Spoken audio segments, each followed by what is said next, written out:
Hello everyone.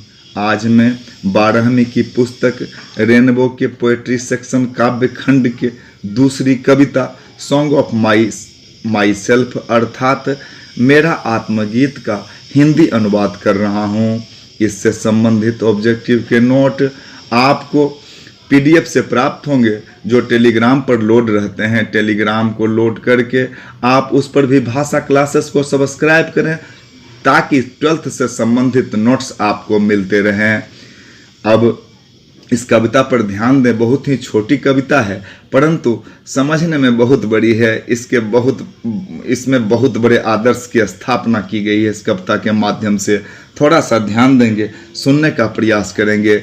Song of my self, मेरा आत्मगीत, स्वयं का गान। वाल्ट विटमैन 1819 to 1892 अर्थात वाल्ट विटमैन का जन्म 1819 ईस्वी में तथा उनका निधन 1892 ईस्वी में हुआ। द पीपुल्स पोएट, जन कवि, is perhaps the most individualistic literary figure that America has ever produced. Walt Whitman के बारे में कहा जाता है कि वे शायद व्यक्तिनिष्ठ साहित्य के सर्वोत्तम कवि थे।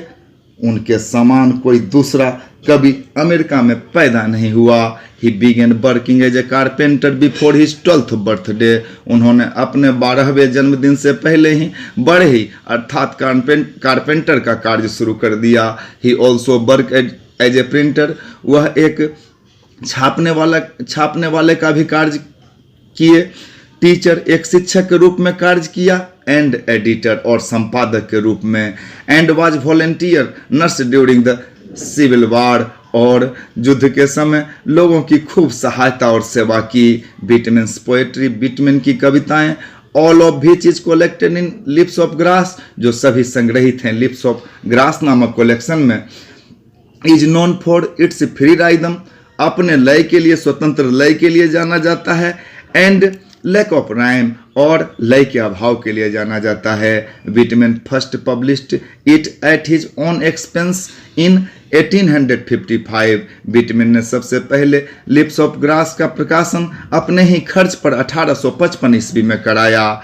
However the free form of the poems and the joyful dedications to the importance of the individual were not well received at first.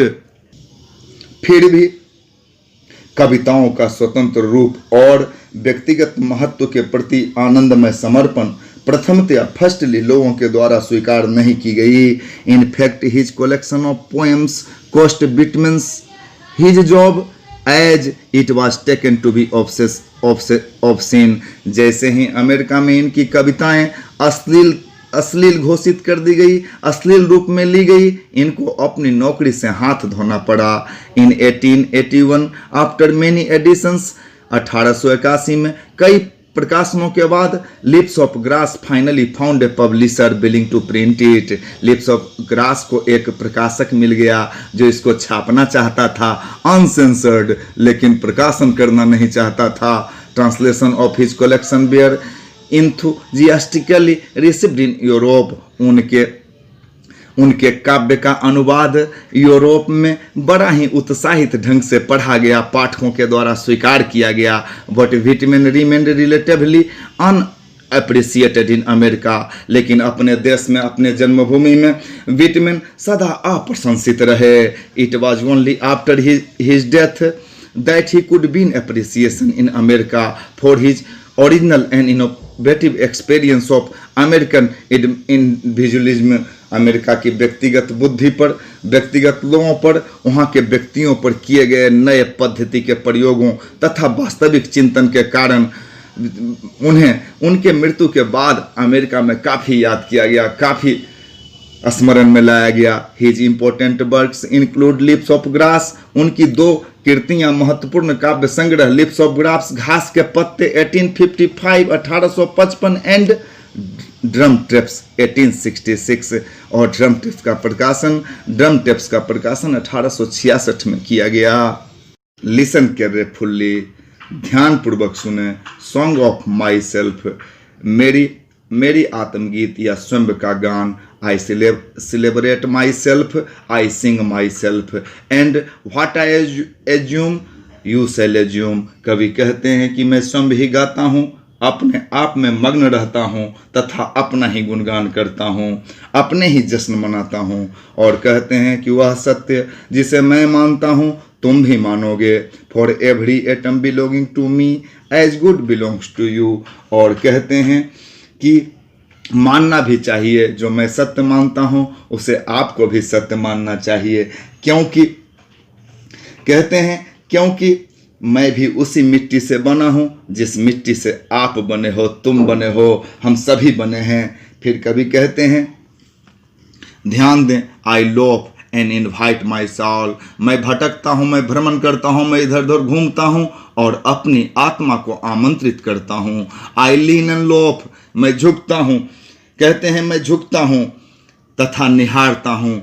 Eight my ease observing a spear of summer grass, उन गर्मियों के घास के जिनके नुकीले नोक बर्छी भाले के समान है. अर्थात कभी घूमते हुए, भटकते हुए वैसे व्यक्तियों को भी देखते हैं जो दूसरों को दुख पहुंचाते हैं, दूसरों को दर्द दे डालते हैं और इसकी वे निंदा भी करते हैं. कवि कहते हैं कि जीवन क्षण भंगुर है, कम समय के लिए हमें प्राप्त हुआ है, इसलिए इसमें ज़्यादा से ज़्यादा भलाई का कार्य हो. कहते हैं, my tongue every atom of my blood from this soil this air. कहते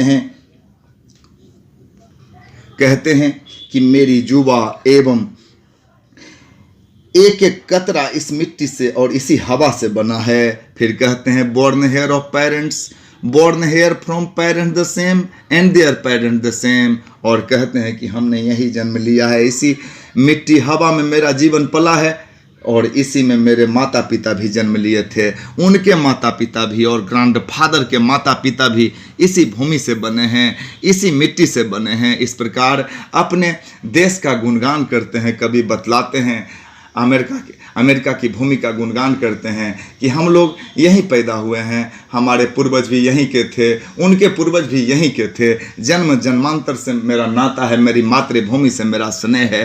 फिर कहते हैं, I now 37 years old in perfect health begin. अब मैं 37 साल का हूँ और काफ़ी स्वस्थ हूँ.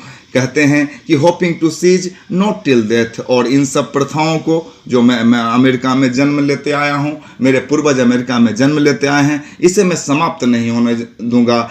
मृत्यु पर्यंत इसका वरण करूंगा तथा अपने जन्मभूमि से प्यार करूंगा. कहते हैं, क्रिएशन स्कूल्स इन अबेयंस. कहते हैं कि मान्यताओं